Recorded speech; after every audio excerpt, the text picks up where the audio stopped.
Aliens को Perl कहा जाता है। दरअसल इनके प्लेनेट में हर तरह की खुशहाली है और अपने प्लेनेट में ये पर्ल ही पैदा करते हैं, यानी कि मोतियों को। इनके पास एक ऐसा क्रिएचर भी होता है जिसे मोती खिलाते हैं और बदले में वो मोती पैदा करता है जो कि बेशकीमती है। सबसे पहले मोती ये अपने देवता को चढ़ाते हैं। ये देवता को शुक्रिया अदा करने का एक तरीका है, क्योंकि इन्हीं के देवता ने इनको इतना खूबसूरत प्लेनेट दिया है जहाँ पर हर तरह की सुविधा है। उनकी जिंदगी में किसी भी तरह की कोई भी प्रॉब्लम नहीं है। लेकिन एक दिन ये आसमान में देखते हैं जहाँ से बहुत सारे स्पेसशिप इनके प्लेनेट की तरफ आ रहे हैं और अपने आप ही ब्लास्ट हो रहे हैं। एक स्पेसशिप इनके प्लेनेट पर गिर जाता है, जिसे यहाँ की क्वीन अपने लोगों के साथ देखने के लिए जाती है। सब के सब उस क्राफ्ट के उस स्पेसशिप के अंदर चले जाते हैं। इनकी क्वीन बाहर रह जाती है जहाँ पर एक ब्लास्ट होने वाला है। जैसे ब्लास्ट होता है, इनकी क्वीन पूरी दुनिया में एक टेलीपैथिक मैसेज भेज देती है जो पूरे ब्रह्मांड में फैल जाता है। वहीं अल्फा स्टेशन में वलेरियन को दिखाया जाता है जो कि वहाँ का एक सोल्जर है। उसे एक सपना आता है। इस सपना दरअसल वही टेलीपैथिक मैसेज होता है जो क्वीन ने भेजा था। वो देखता है कि कैसे एक सुंदर प्लेनेट कुछ स्पेसशिप्स के आने की वजह से पूरी तरह से तबाह हो गया। वलेरियन को समझ में नहीं आता कि ये सपना क्या था। अब वहाँ पर उसकी एक साथी जिसका नाम लॉरेलिन है वो आती है। वो बताती है कि हमें एक नया मिशन दिया गया है। ये दोनों के दोनों अपने मिशन के लिए निकल पड़ते हैं। मिशन के दौरान ही वो अपने सपने को स्कैन करता है। स्कैन करने के बाद भी वो पूरी तरह से कंफ्यूज्ड होता है कि ये प्रेजेंट की बात है या बहुत पुरानी।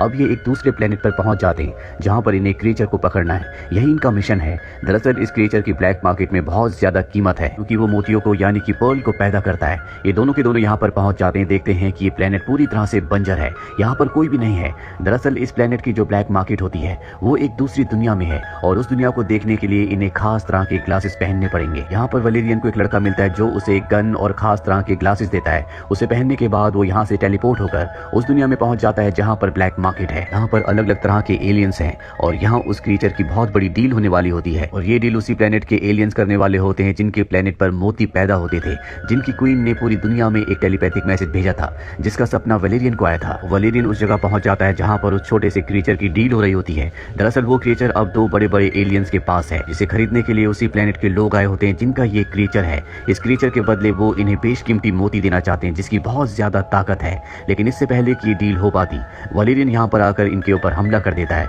और उस क्रिएचर को और मोती को लेकर यहाँ से निकल जाता है। हालांकि उसके पीछे एलियंस भेजे जाते हैं जो कि बहुत ही खतरनाक होते हैं, लेकिन वलेरियन किसी तरह से अपने स्पेसशिप में आ जाता है और यहाँ से स्पेसशिप उड़ाकर ले जाता है। यानी कि अब उसके पास वो क्रिएचर भी है और साथ ही बेशकीमती मोती भी। लेकिन वलेरियन ने वहाँ पर जिन एलियंस को देखा था ये वही एलियंस थे जो उसके सपने में आए थे और अब वो उस मोती के बारे में जानना चाहता है। उसे पता चलता है कि इस मोती के अंदर बहुत ताकत है। इस मोती के अंदर इतनी एनर्जी है जितनी उसके स्पेसशिप में भी नहीं है। साथ ही उसे उस पर्ल से, उस मोती से ये पता चलता है कि जिस प्लेनेट का उसने सपना देखा था वो प्लेनेट इस ब्रह्मांड में आज से 30 साल पहले था। यानी कि 30 साल पहले वो डिस्ट्रॉय हो गया, जिसका मतलब ये है कि जो सपना आज उसने प्रेजेंट में देखा था दरअसल वो मैसेज आज से 30 साल पहले भेजा गया था और जिसका विजन उसे आज इस वक्त में आया। उस प्लेनेट के बारे में और भी जानना चाहता है लेकिन उसे उसका एक्सेस नहीं मिलता। दरअसल उसके सीनियर ने इस पूरी की पूरी इंफॉर्मेशन को छुपा कर रखा होता है। वलेरियन लॉरेलिन के साथ अपने अल्फा स्पेस स्टेशन पर वापस आ जाता है जो कि बहुत बड़ा है। यहाँ पर 800 तरह के अलग अलग एलियंस रहते हैं। इनमें कुछ ऐसे भी एलियंस हैं जो चीजों को रीजनरेट कर सकते हैं। वलेरियन और लॉरेलिन अपने सीनियर, अपने कमांडर के पास जाते हैं। कमांडर के यहाँ पर अपने पर्सनल रोबोट्स भी होते हैं जो उनके कहने पर कुछ भी कर सकते हैं।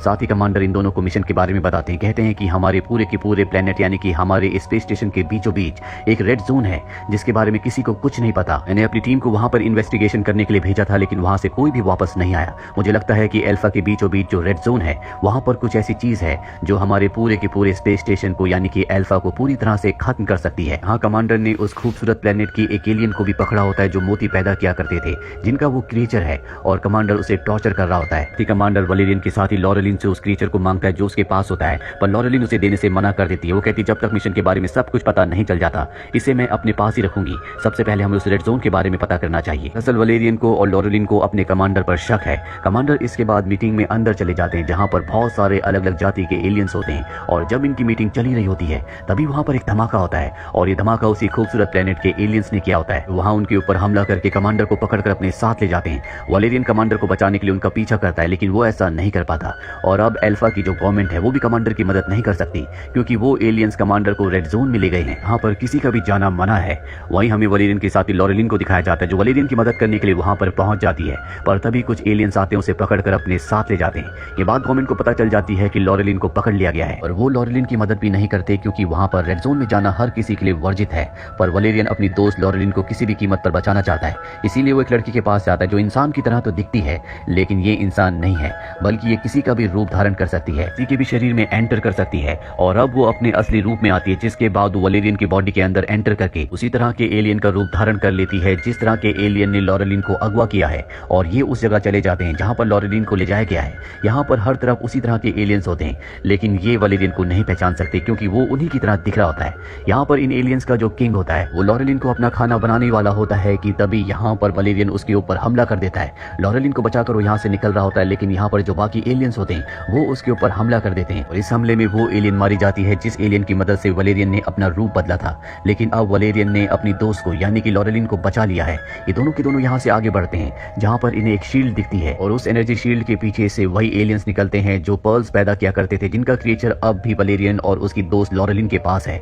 वो यहाँ पर इन दोनों को बताते हैं कि हमारा जो प्लेनेट था बहुत ही खूबसूरत था, लेकिन एक दिन हमारे प्लेनेट पर कई सारे स्पेसशिप आकर क्रैश हो गए और ये सब तुम्हारे कमांडर की वजह से हुआ, क्योंकि एक बार तुम्हारे अल्फा स्पेस स्टेशन की दूसरे लोगों से लड़ाई चल रही थी और ये लड़ाई थी अल्फा स्टेशन की पॉलिटिकल लड़ाई, जो कि अल्फा स्पेस स्टेशन पर अपना कब्जा करना चाहते थे और कमांडर ने उनके मदरशिप को खत्म करने के लिए उस पर फ्यूजन मिसाइल को चलाया और उसका जितना भी मलबा था, उनके जितने भी स्पेसशिप थे, सब के सब हमारे प्लेनेट पर क्रैश करवा दिए। इसकी वजह से वो सब के सब स्पेसशिप हमारे प्लेनेट के ऊपर आकर क्रैश होना शुरू हो गए। हम कुछ लोग एक स्पेसशिप के अंदर चले गए, लेकिन हमारी जो प्रिंसेस थी वो बाहर ही रह गई और मरने से पहले उसने अपनी बॉडी, अपनी सोल से एक टेलीपैथिक मैसेज भेजा जो 30 साल पहले भेजा गया था। जो मैसेज तुमने अपने सपने में देखा था, दरअसल हमारी प्रिंसेस की सोल का एक हिस्सा अब भी तुम्हारे अंदर है और यहाँ पर सभी एलियंस को वलेरियन के अंदर प्रिंसेस की छाया का वो हिस्सा दिख रहा होता है।